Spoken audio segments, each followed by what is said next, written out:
Hi everybody, John Cena here and welcome to the second semi-final of Season 3 of FunkQuest with two intrepid funksters looking to get through to the grand final to be crowned champion funkster. If you're new to the show, where have you been?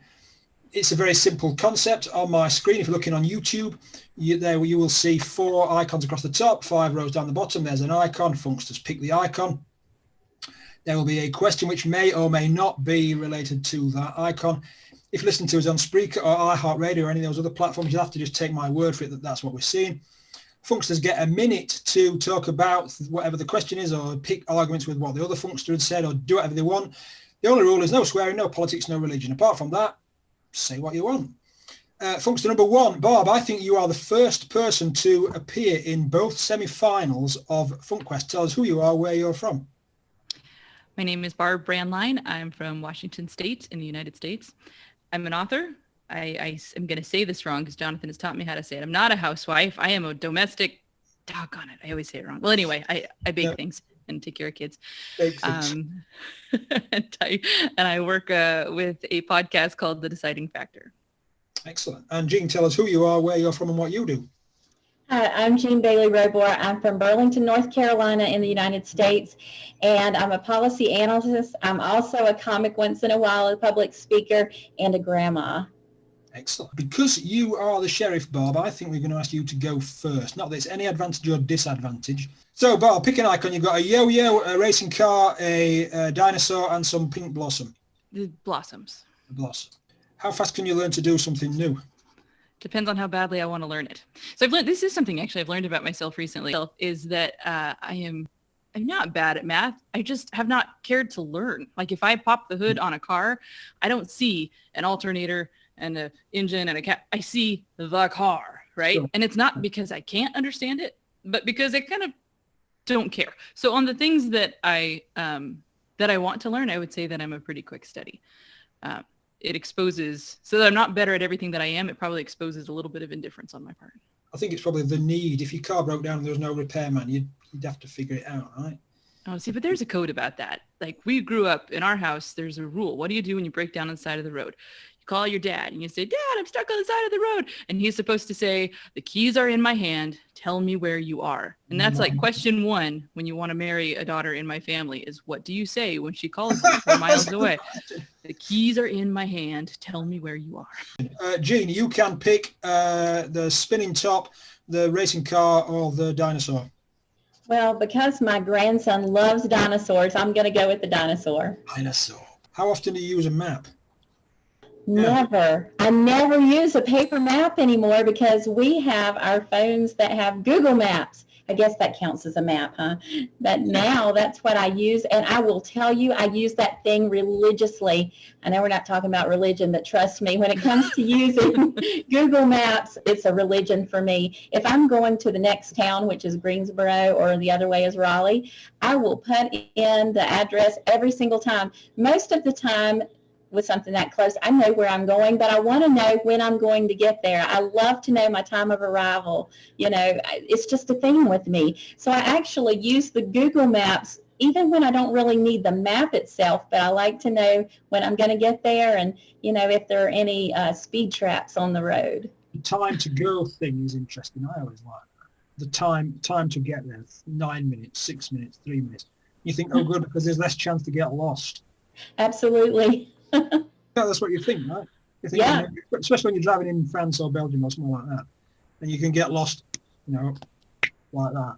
Right, and I certainly can because in the town I live in, there aren't a lot of one-way streets, but just in the next town over, there are a lot of one-way streets, and you can get turned around pretty easily. Yeah. Barb, question 2. You got some waterfall thing, a girl playing a guitar, a speedboat, or a cyclist? Cyclist. Which vegetable would you be? Thinking. I don't think there's no trick question in this, I don't think. Are you kidding? The whole thing is trick questions. I always feel like I expose weird things about myself. Okay, a leek. A leek, because? Because you only use the very end of it. Do you? And it changes everything. It's all green stalk, and you've got like this little white section at the bottom, most of which is sprawly and root-like. So you have like this much leek to use. And, going back to how quickly do I learn things, that's the comparison. We use about this much leek. Which one do you use? Do you use the top dark green end? Because it goes kind of dark green, light, and then white, right? You use the white. The white is the strongest flavor. Watch, you're going to have a chef that calls in or writes into you and it's like, that sheriff's a hack, send her back. But I'm telling you, if you chop up the white part, it's really tender and it cooks really easy and it has all the flavor with none of the mess.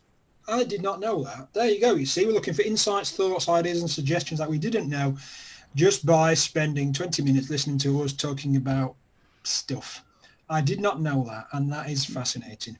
It's going to make you like leeks more if you stop eating the I'm going to go get some from the supermarket as soon as I've done this, if they're open. Jean, question 2. You've got a waterfall girl play guitar or a speedboat.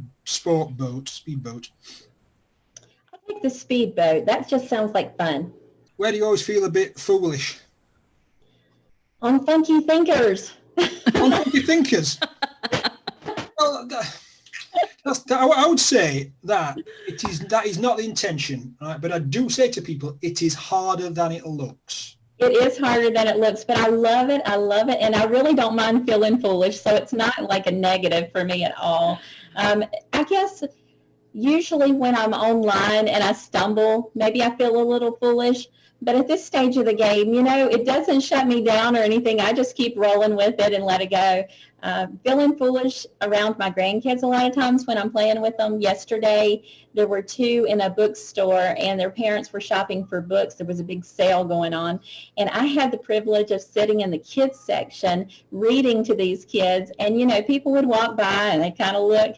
But it didn't matter to me because we were having such a good time. So, I might have felt a little foolish, but it was a good foolishness. Reading books to kids? No, yes. Very funky. Yeah. Very funky. In the store. What were you reading? Oh, we read this one book. It was crazy. It was called something about a moustache, and it was about a moose, with all the antlers and everything, and he had this long mustache, but they called it a moustache, and that was pretty foolish, and he would put it up on his head, and he would hide his little antlers, but it was just too heavy, and he couldn't figure out how to fix it, and he met this lady moose, and the lady moose showed him what to do with his moustache to tame it, and then they got married and had a little moose. So who'd have thought asking people and taking advice and being nice? Right? Who'd have thought that was interesting? Absolutely. Bob, question 3. You've got some kind of healthy food. You've got Ayers Rock. You've got this pinata thing, or you've got a Swiss Army knife. Swiss Army knife. I like the ones on the... What would you invent? I wouldn't is the reality. So I'm trying to think really hard. Okay. No, I got it. I would invent crutches that do not involve your shoulders. Oh. That's probably already been invented, hasn't it, right? So I've discovered, this is now my 3rd week on crutches, and it turns out that, my foot now feels great now that I'm not using it, but my shoulders are using words I didn't know they knew. Is this under your armpit? No, it's like when you get tired, and so you stop pushing up on your hands. There's the thing you're all going to learn today when you're on crutches. Lift from your hands, because if you use your shoulders, your rotator cuffs will flip you off, and you didn't know they could, but it's horrible. Yeah. So anyway, that's what I would invent. What's better? So win. I suppose. Yeah, I feel, you know what? I might have taken a sort of a COVID approach to this foot. Like, who cares if the rest of the body is totally broken, can't be used after this, but my foot feels... His foot is world champion heading for the Olympics foot. Exactly, all by itself. Jean, question 3. You've got a healthy breakfast, Ayers Rock, or this pinata thing? I'm going to go with the healthy breakfast, not because it's always healthy in my house, but I try my best. What word do you always spell wrong? Wrong. W-R-O-N-G. Wrong. Yeah, apart from that, yes, smart Alec. Apart from that, well, I'm such a stickler for the way people use words like there, T-H-E-R-E, T-H-I-E-R, E-I-R. Which one is it? When I write it down, I can get it right, but sometimes I just mix up the I and the E and the word there. So, I have to see it written down a lot of times to get it right. Let's see if we can come up with the there guide, right? We got Right. I think we need something, just like 2, 2, and 2. I mean, we use those incorrectly a lot of times, and I'm not saying that I'm not guilty. I mean, we all are, but it just bothers me, especially if you get a piece of correspondence from a business and they've used a word incorrectly. Okay. It makes me think, who's your proofreader? Yeah. Do you want the trick? There is a trick. Yeah. Let's hear the trick. So there, as in it's over there, there's no I. It could be a thing we're talking about, THERE. Yeah. There, as in that is their trike that they left out that has an I in it. We're talking about a person, and it's always I before E except after C. Yeah. Except you know what? there. I remember really hearing funny. that in grade That doesn't school, even the work. I3. That doesn't even work on that one. And then they are. That's the other They one. are. Yeah, they are. Yeah. The apostrophe shows the missing letter. Yeah, who we axed. We axed the A. Barb, question 4. You got some kind of mountain scene, some soldiers, a butterfly, or a street scene? Let's do the mountain scene. Apart from when you're on FunkQuest, when was the last time you told yourself off? Apart from last night. Yeah. Yeah. It always seems to be last night. What is it about? Yeah, it does, yeah. You must beat yourself up every night. It's not actually all that. You got this question before? No, I think the last time you asked me when was the last time I told somebody else off. And, right, okay. No, this was myself. So I was thinking about when do you most feel foolish? I feel foolish in social situations where I'm supposed to know people. If it's a group full of strangers, that's totally fine with me. I feel at ease. But a group where you're acquaintances or you ought to be friend-ish, like I should know what to ask you and we should be able to have a conversation, those are intensely stressful for me. And after such a conversation last night, and pretty much every time I have them, I get out to the car and I think, seriously? Like all the wrong things I said come to mind right afterwards, or all the things that nobody needed to know, right? That I just, in my desire to seem like I was in the right conversation. That's a stress. What we're probably going to move on from after COVID, because when you get to go somewhere where there's friends of friends, you think, what do I talk to friends of friends about? We won't be going to those type of events for a while. Okay, so you're saying that really, if I would embrace this whole lockdown thing, I could avoid my social anxiety and just. I think so. I know not you personally. I just think as a society, it will be a while before we are hanging out with friends of friends again. Yeah, maybe.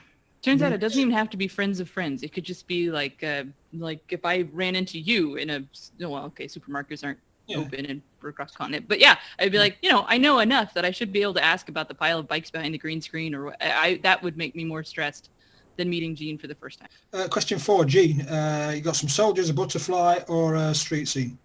I think I'll go with the butterfly. When was the last time you went swimming? Well, the last time I went swimming was actually over a year ago. This summer, I did not go swimming. The pools were closed for most of the summer, and I just never made it there. Usually we go to the beach every year for a week in the summer, and that's where I usually swim. And this year we did not go. I have missed it so much. I'm not the greatest swimmer. I will tell you that. I do it for enjoyment, not in competition in any way. And I probably look a little foolish floundering out there like a fish out of water, but I really do enjoy it. I think it's good exercise, and it's just nice to have the sun beating down on you while you're in the water. How warm is the sea or the ocean, as you would say, near you? You don't need a wetsuit, do you? Depending on the time of year. Now, right now in November, I have been in November, and the waters sometimes feel a little icy. But in the summertime, I mean, it's warm. It is so comfortable and good. And it feels so good when you get really hot in the sun and then you just go right out into the ocean and cool off a little bit. But it's very comfortable. You'd cool off a little bit if you went in the sea near us in Scarborough, that's for sure. Right, so Barb, you got some kind of truck thing, a giraffe, some drawing pins, or some kind of large house? How about the pins? Who's your deputy? My sister. Right.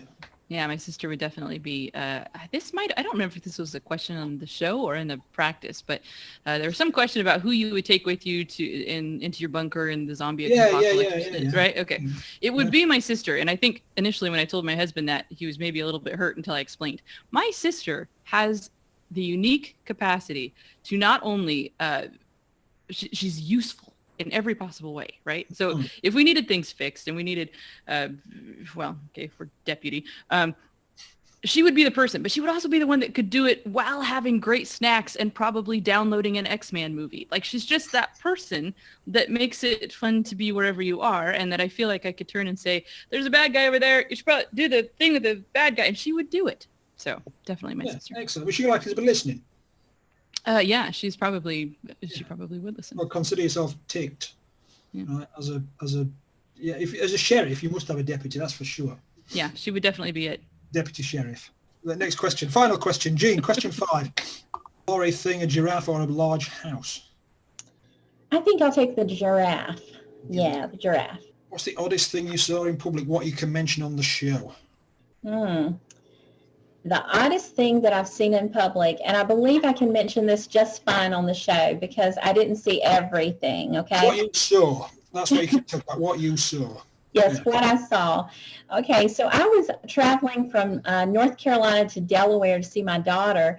I was traveling alone, and on the highway, I believe it was Highway 95, there was a guy that came up beside of me in a convertible. And he went by pretty fast, and I glanced over, and I swear to you, I think that man was naked. I mean, I didn't see not one strip of clothing, so what I saw was a lot of skin. And, that was just very interesting to me that someone would ride down the highway like that. But, hey, to each his own. That's the oddest thing. And I was going to say that you probably would have seen most things. If you go to Turkey or Greece, they have these little scooter moped things. And you see them kind of carrying plates of dinner and stuff like that on the moped, like from one to the other. A mattress folded up, in between the driver and the passenger. Wow. So a naked man or a naked woman, but don't rule it out.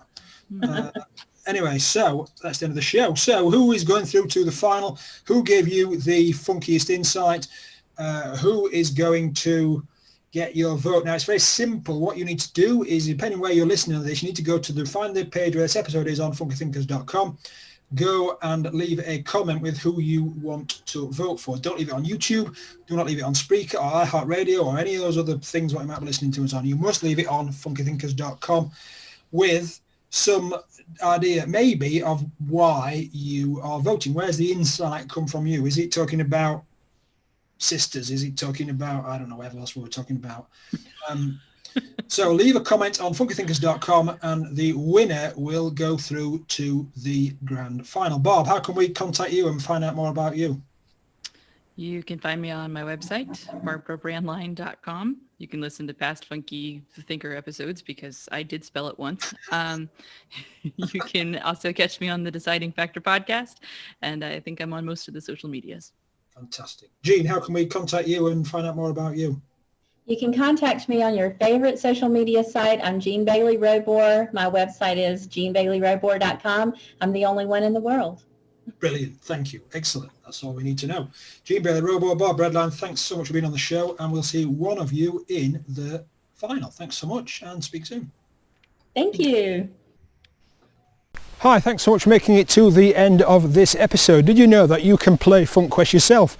We call it FQY. You can get going now with a 10% discount coupon that's displayed above my shoulder. Thanks so much, and take care.